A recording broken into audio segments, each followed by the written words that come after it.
Hi friends, welcome back to Bannupappa channel and ఈరోజు వీడియోలో అయితే నేను మీకు రాగి రొట్టె ఎలా తయారు చేయాలో చూపిస్తాను.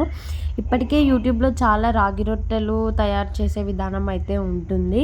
కానీ ఈ వీడియోలో ఏంటంటే వంట రాని వాళ్ళకి అండ్ రొట్టెలు చేయడం కష్టం అనుకుంటున్న వాళ్ళకి ఏ కష్టం లేకుండా ఈజీగా సింపుల్గా తక్కువ టైంలోనే రొట్టెని చేసుకోవడం ఎలాగో నేను చూపిస్తాను.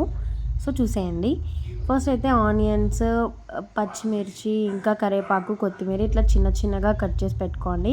మీకు కావాల్సినంత క్వాంటిటీ రాగి పిండి అయితే ఫిల్టర్ చేసుకొని పెట్టుకోండి.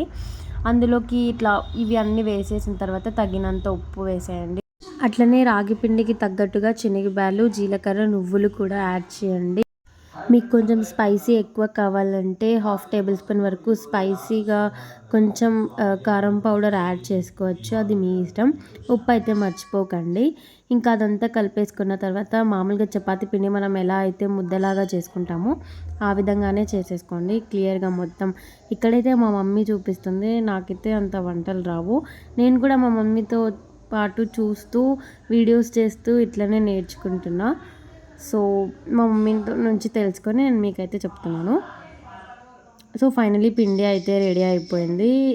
ఇప్పుడు పెనంకైనా ఫస్ట్ తట్టుకోవచ్చు, అంటే మా మమ్మీ ఇక్కడ ఫస్ట్ రొట్టె కాబట్టి పెనంకే తట్టేస్తుంది. అట్లా కూడా చేసుకోవచ్చు, మామూలుగా మనం మౌలికలు చేసే టైప్గా పేపర్ పైన కూడా చేసుకోవచ్చు. నేను పేపర్ పైన చేయడం కూడా చూపెట్టాను. ఫస్ట్ అయితే ఇట్లా మా మమ్మీ ఇట్లా చేస్తుందని చెప్పి ఇది పెట్టాను. సో మీకు కావాల్సిన పెద్ద పెద్ద రొట్టె కావాలంటే కొంచెం పెద్ద సైజ్ బాల్ టైప్ తీసుకోండి. చిన్న సైజ్ కావాలంటే చిన్న సైజ్ తీసుకోవాలి. ఈ వీడియో బిగినర్స్కి అయితే బాగా హెల్ప్ అవుతుందని నేను అనుకుంటున్నా. నాతో పాటుగా లైక్ నాలాగైతే ఇట్లా రాని వాళ్ళు ఉంటారు, నేర్చుకుంటున్న వాళ్ళు ఉంటారు, వాళ్ళకైతే సింపుల్ అండ్ ఈజీగా అయిపోతుంది. సో ఇలా అయితే చేసేయండి మీరు కూడా. ఈ వీడియో చూసిన తర్వాత లైక్ అయితే చేయండి, సో దట్ నేను ఇంకొన్ని వీడియోస్ అయితే పెట్టేకి ఎంకరేజ్మెంట్లా అనిపిస్తుంది నాకు. యాక్చువల్గా కుకింగ్ వీడియో వచ్చి లాస్ట్ వీడియో నేను మజ్జి మిరపకాయలు ప్రిపరేషన్ పెట్టాను. ఇది సెకండ్ వీడియో రాగి రొట్టె పెట్టడం. సో ఇలా అయితే చేయండి. ఇది యాక్చువల్గా స్పీడ్ మోషన్లో పెడదాం అనుకున్నా, కాకపోతే రాని వాళ్ళు ఎలా తట్టాలి అనే డౌట్స్ వస్తాయి కదా, ఆ డౌట్ కోసం అన్నందుకు నేను ఇలానే ఉంచాను.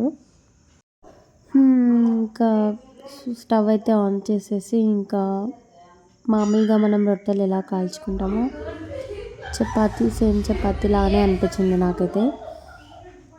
మా మమ్మీ ఏమో తిడుతుంది ఒక సైడ్, నేనేమో వీడియో తీసుకుంటున్నా. దానివల్ల కొంచెం రొట్టె అయితే మాడిపోయింది, దానివల్ల నాకు చాలా తిట్లు కూడా పడ్డాయి. ఆనియన్స్ అండ్ పచ్చిమిరపకాయలు ఫుల్గా కాలిన తర్వాత కొంచెం లైట్ బ్రౌన్ వచ్చిన తర్వాత తిప్పేస్తే మంచిది, అప్పుడు బాగా కాలినట్టు అనిపిస్తుంది. మేమైతే యూజువల్లీ కొబ్బరి చట్నీ అండ్ పల్లి పొడితో అయితే తింటాము. మీరు ఇంకేమన్నా కొత్త వాటితో ట్రై చేస్తే చేయొచ్చు, ఇవి బాగుంటాయని చెప్పి మేము తింటాం. మీరు ఇంకా కావాలంటే కర్రీస్తో కూడా తినచ్చు, కర్రీస్తో కూడా బాగానే ఉంటుంది. సో ఇప్పుడు మళ్ళీ మీకు పేపర్ పైన ఎలా తట్టాలో కూడా చూపించాను, మీకోసం చూపించాను. సో ఈ వీడియో మీకు నచ్చినట్టయితే నిజంగా ప్లీజ్ లైక్ చేయండి. లైక్ చేయకపోయినా పర్లేదు, సబ్స్క్రైబ్ చేయండి. ఫుల్ వీడియోని అయితే చూడండి స్కిప్ చేయకుండా. బాయ్, నెక్స్ట్ వీడియోలో కలుద్దాం.